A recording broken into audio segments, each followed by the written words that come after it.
Eu quero assim deixar bem esclarecido nessas comunicações breves que semana passada houve uma reunião nessa casa com os motoristas dos ônibus da Secretaria de Educação e eu não fui comunicada dessa reunião. Então, que fique registrado, porque, afinal de contas, um desses motoristas foi meu vizinho durante muitos anos, foi meu eleitor, e me cobrou na rua essa postura. O porquê que eu não estava presente na reunião, onde ele estava trazendo a essa casa, enquanto eu, vereadora, uma reivindicação em relação à questão da redução salarial. Redução salarial é essa que ela foi feita um processo de investigação e de cobrança, inclusive minha, enquanto secretária de governo, que estava lá durante esse período, de que fosse feita a revisão realmente salarial de todos os funcionários da prefeitura, uma vez que em dezembro entrou no Tribunal de Contas uma denúncia desta casa em relação a essa questão salarial. Então, eu, enquanto secretária de governo, vereadora eleita, tinha como espírito realmente essa investigação. E a redução foi feita conforme a análise da empresa que colocou as questões de ilegais que estavam acontecendo realmente na questão salarial. Então, eu gostaria de avisar a todos os motoristas e à população que, se houve uma falha da assessora dessa casa de ter esquecido de me mandar um comunicado afirmando que tinha essa reunião para que eu pudesse estar aqui, estar ajudando no esclarecimento dessa redução, então, que fique registrado essa falha.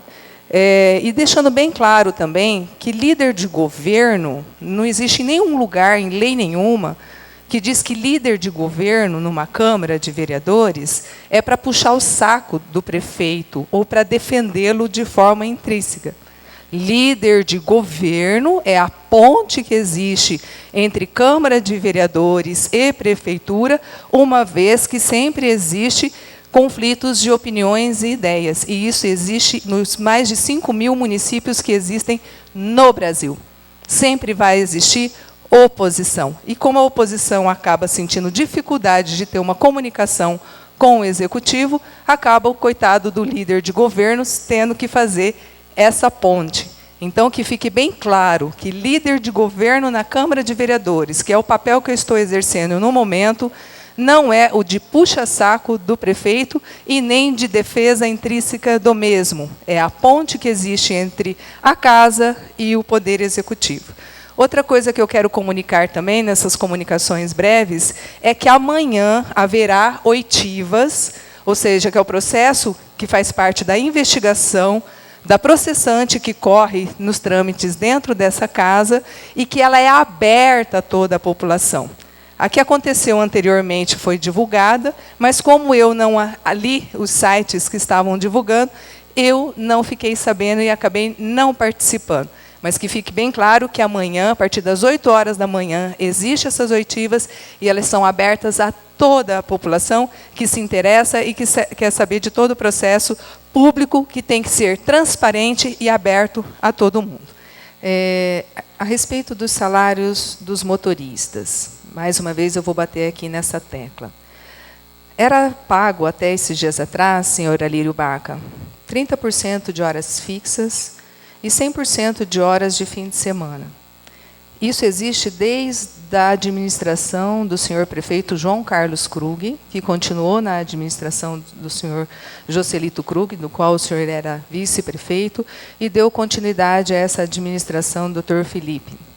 Acontece que, em 2012, surgiu várias regras do Tribunal de Contas e o Ministério Público começou a cair em cima dessa situação e a cobrar que essas ajeitadeiras que eram feitas para melhorar salários dos funcionários fossem regularizadas.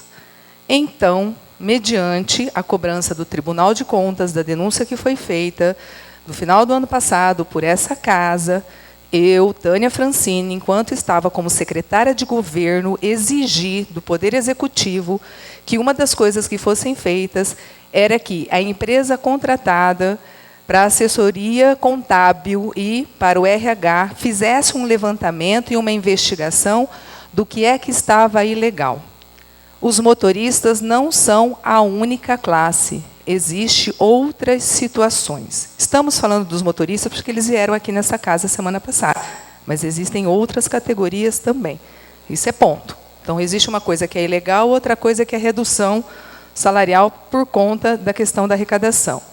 Segunda situação, nós precisamos levar em conta a inflação que está acontecendo. Então, quando nós vamos divulgar no nosso site oficial aqui da Câmara de Vereadores, assim como os sites privados que recebem dinheiro público para estarem divulgando as situações, né, do nosso município, que seja colocado às claras e transparentes todos os números. Porque senão a gente vai começar a entender que existe manipulação de informações. E isso não pode acontecer. Não é verdade? Sites privados escrevem o que eles querem, mas a partir do momento que eles estão recebendo dinheiro público para fazer uma divulgação pública encaminhada por essa Casa de Leis, eles têm por obrigação encaminhar dados verdadeiros e transparentes. Então, essa é uma situação. Eu também sou solidária à questão dos motoristas, vereadora Rosemary Cruz. O que nós não podemos, enquanto vereadores, é compactuar com uma coisa que estava sendo ilegal e aceitá-la. Nós temos que exigir que seja feito de forma diferente essa questão. Isso é um ponto. Outra coisa que eu quero colocar também, já que nós estamos falando de transparência, senhora vereadora presidente dessa casa, Sônia Maran, o nosso portal de transparência, há alguns meses, ele não tem postado as diárias e passagens de nós, nobres vereadores, em tempo real, coisa que aconteceu na presidência do Teacher Wagner e aconteceu na presidência da vereadora Rosemary Cruz. Eu, inclusive, cobrei isso do vereador Hilton Henks, que estava como líder de governo, e eu lá como secretária de governo, de que isso não estava acontecendo em tempo real. Então, eu peço aqui a público que isso seja verificado. O porquê que isso não está sendo divulgado em tempo real? Porque antes a gente viajava e no mesmo dia estava exposto para onde nós teríamos ido e quantas diárias teríamos feito. Outra situação. Nós estamos passando por uma crise financeira internacional. E o Brasil não é uma ilha. Concordam comigo? Ele não é uma ilha. Ele faz parte do mundo globalizado, portanto, qualquer crise internacional, por mais que o Brasil tenha a sua potência, ele sofre as suas ações aqui também.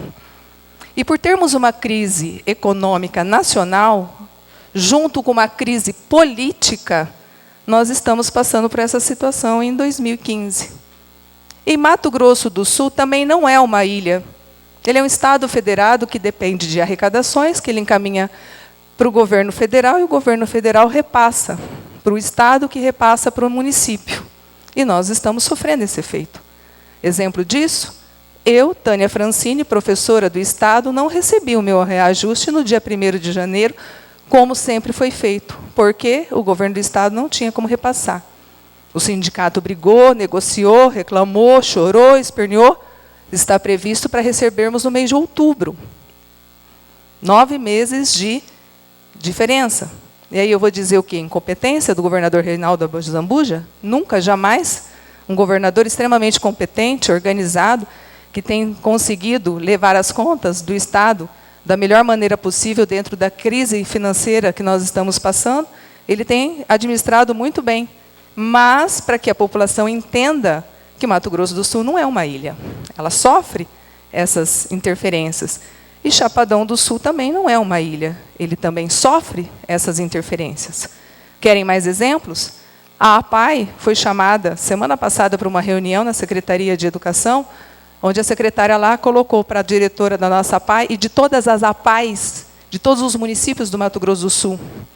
Senhoras diretoras e diretores, vamos ter que reduzir a carga horária dos professores, porque nós vamos ter que enxugar a folha de pagamento. Secretaria de Educação, a mesma coisa. Eu, enquanto supervisora de gestão escolar no momento, quais são as ordens que eu tenho recebido? Peça para que se enxugue tudo o que for necessário enxugar dentro de uma escola. Nós temos hoje a seguinte realidade. Nós temos, as escolas estaduais, elas fazem licitações para compra de materiais, de merenda. Qual está sendo a nossa realidade? Fornecedores não querem participar das licitações. Por quê? Porque qualquer órgão público tem 30 dias para fazer o pagamento.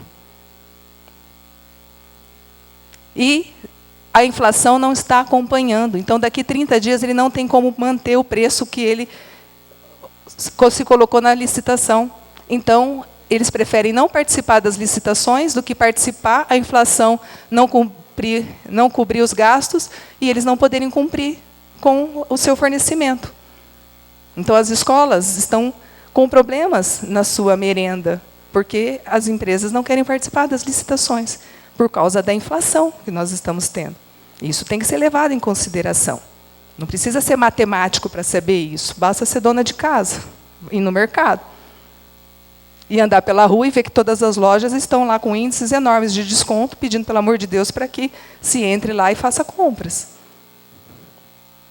Então, nós precisamos entender muito bem essa situação para poder termos propriedade para se falar.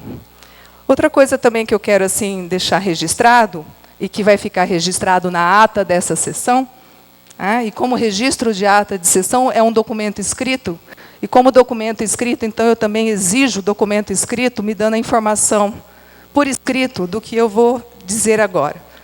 Eu recebi um ofício no dia 3 de agosto, ou seja, no primeiro dia que eu adentrei nessa casa como retorno de vereadora, dito o seguinte: senhor vereador, a Câmara Municipal de Chapadão do Sul, nesse ato, representada pela sua presidente, Sônia Maran, vem, através do presente, informar a esta edil que, para o melhor desempenho jurídico dessa Casa de Leis, a assessora jurídica, doutora Karine da Silva Neves, será responsável somente pelas atividades da mesa diretora e da elaboração e revisão da Lei Orgânica Municipal e Regimento Interno, ficando à disposição dos demais vereadores a equipe de consultoria jurídica, o Dr. Jefferson Elias Pereira dos Santos, o Dr. Tiago Batista Barbosa e o Dr. Edmilson Patini Júnior.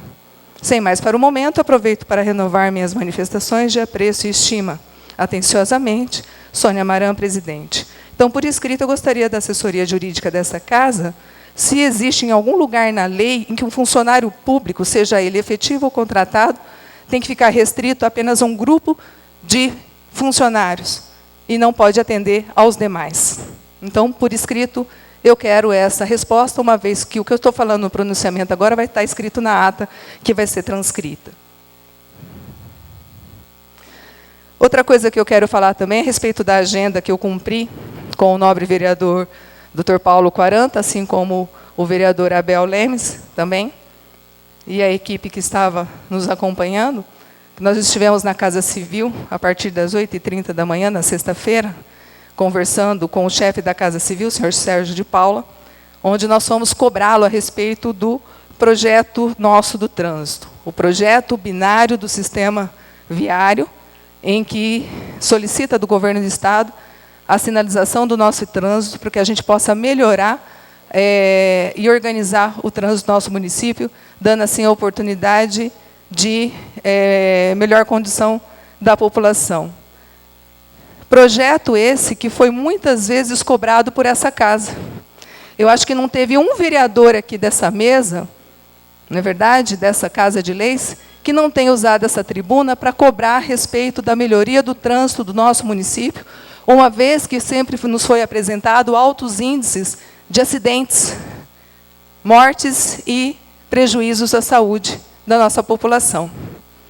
E nós fomos lá cobrá-lo, de que esse projeto realmente saia do papel, que realmente ele possa ser contemplado pelo governo do Estado como um projeto realmente a ser beneficiado para toda a população. Qual foi a resposta que nós tivemos? Não, vocês realmente vão receber esse projeto. Só não podemos ainda precisar quando, justamente por causa dessa crise econômica que nós estamos passando. E nós somos compreensíveis a isso.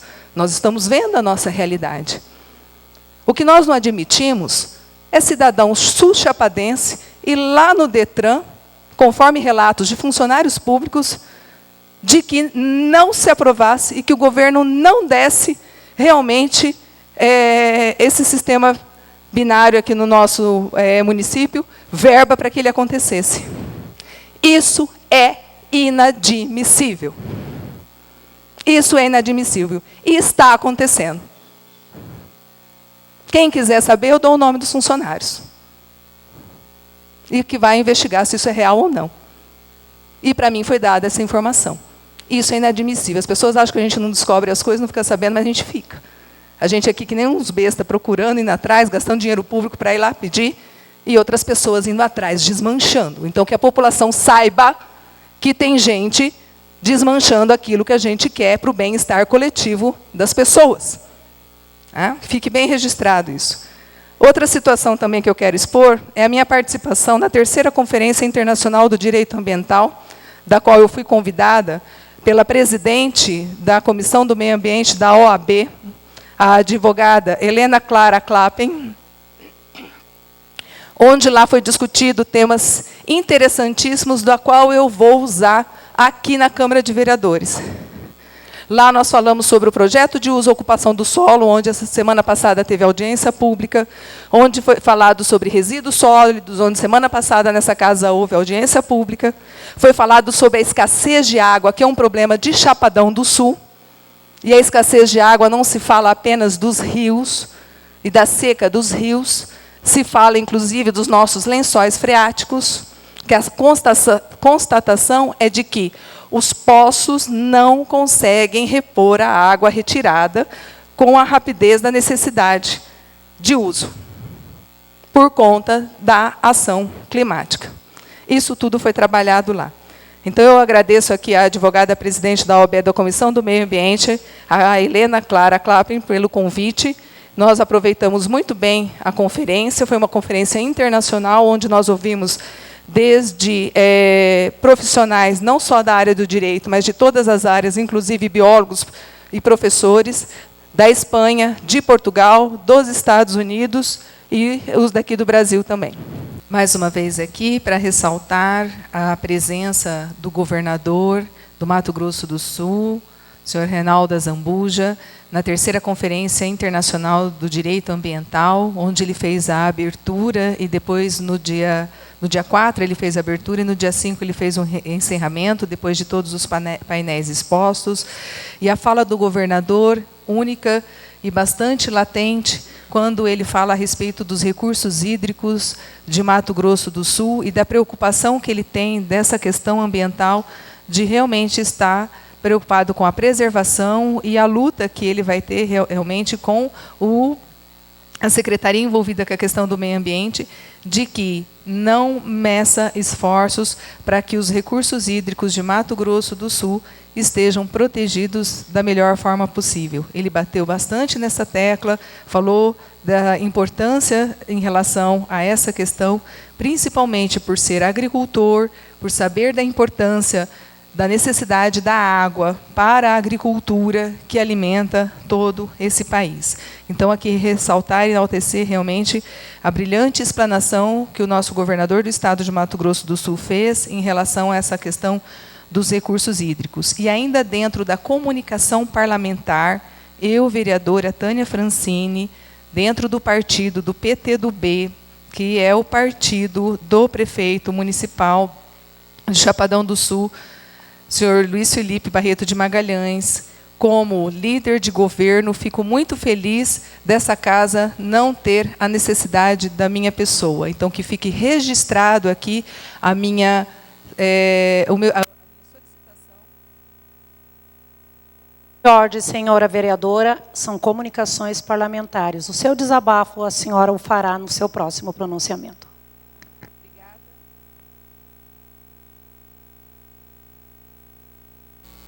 Obrigada, senhora presidente. Eu estou ainda dentro das comunicações parlamentares.